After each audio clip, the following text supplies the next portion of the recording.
কেন্দ্রীয় প্রকল্পগুলি রাজ্যের গ্রাম অঞ্চলে ছড়িয়ে দিতে এবং যে সমস্ত প্রকল্প এখনো পর্যন্ত সাধারণ মানুষ অবগত নয় সেই সমস্ত প্রকল্পের কথা সাধারণ মানুষের দ্বারে পৌঁছে দিতে ভারতের প্রধানমন্ত্রী নরেন্দ্র মোদীর এই উদ্যোগ, যার জেরেই আপামর গ্রামবাসীরা ভারতবর্ষের কোনায় কোনায় যারা বসবাস করছেন তারা কিভাবে কেন্দ্রীয় প্রকল্পগুলির আওতায় আসতে পারেন এবং বিভিন্ন আর্থিক সহায়তা পেতে পারেন তারই প্রচার এই ভারত বিকাশ সংকল্প যাত্রার মধ্য দিয়ে। যেহেতু নদিয়ার ফুলিয়া কৃত্তিবাস এলাকা রামায়ণের বাংলা রচয়িতা কবি কৃত্তিবাসের জন্মভিটে, সেই মতোই নদিয়ার ফুলিয়া কৃত্তিবাস উচ্চ বিদ্যালয় প্রাঙ্গণ থেকে বুধবার বিকেলে রানাঘাট লোকসভা কেন্দ্রের বিভিন্ন গ্রামাঞ্চলে ট্যাবলো সহযোগে কেন্দ্রীয় সরকারের বিভিন্ন প্রকল্পগুলির সুবিধা এবং আরও যে সমস্ত প্রকল্প যা সাধারণ মানুষের অজানা সেগুলো সাধারণ মানুষকে জানাতে এই ভারত বিকাশ সংকল্প যাত্রা বিজেপির। এদিনের এই সংকল্প যাত্রায় উপস্থিত ছিলেন রানাঘাট লোকসভা কেন্দ্রের সাংসদ জগন্নাথ সরকার, কল্যাণী বিধানসভার বিধায়ক অম্বিকা রায় সহ নদিয়া জেলার একাধিক বিজেপি কর্মী সমর্থকেরা। এদিন নাম সংকীর্তন সহকারে বাইক র্যালি এবং ট্যাবলো নিয়ে রানাঘাট লোকসভা কেন্দ্রের বিভিন্ন অঞ্চলে এই সংকল্প যাত্রা র্যালি পৌঁছে গিয়ে সাধারণ মানুষকে জানাবে কেন্দ্রীয় প্রকল্পের সুবিধা।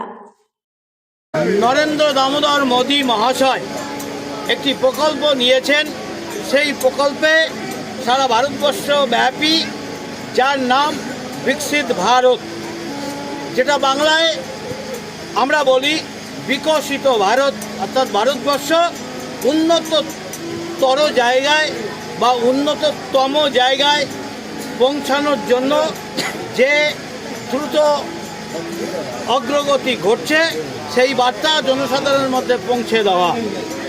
আজকে অতীতে এর আগের সরকার 10 বছর আগে তাদের উন্নয়নের গতি কী ছিল, আজকে উন্নয়নের গতি কী সার্বিকভাবে সেটা মানুষের কাছে তুলনামূলকভাবে তুলে দেওয়া, আর তার ভিত্তিতে দেশ কিভাবে এগিয়ে যাচ্ছে তার জন্য একটি তথ্যচিত্র আমরা পেছনে দেখছেন যে সিনেমা প্রদর্শনের মতো পর্দা লাগানো আছে, সেই পর্দায় জনসাধারণকে সচেতন করা বা অবগত করার জন্য এই প্রোগ্রাম সারা ভারতবর্ষব্যাপী চলছে।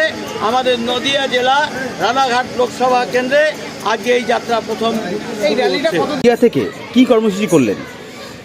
দেখুন, এখানে ভারত বিকাশ সংকল্প যাত্রা কেন্দ্রীয় সরকারের যে সমস্ত স্কিম রয়েছে, mainly rural section of the সোসাইটিকে তাদেরকে বিভিন্ন স্কিমের মাধ্যমে তাদেরকে সশক্তিকরণ করা, আর্থিক দিক থেকে তাদেরকে একটা সাপোর্ট দেওয়া, বা বিভিন্ন যেমন অন্ন যোজনার মাধ্যমে তাদেরকে মাসে মাসে প্রত্যেক যে চালের ব্যবস্থা করা, সেইগুলো তো কেন্দ্রীয় সরকার অনেক স্কিম আছে।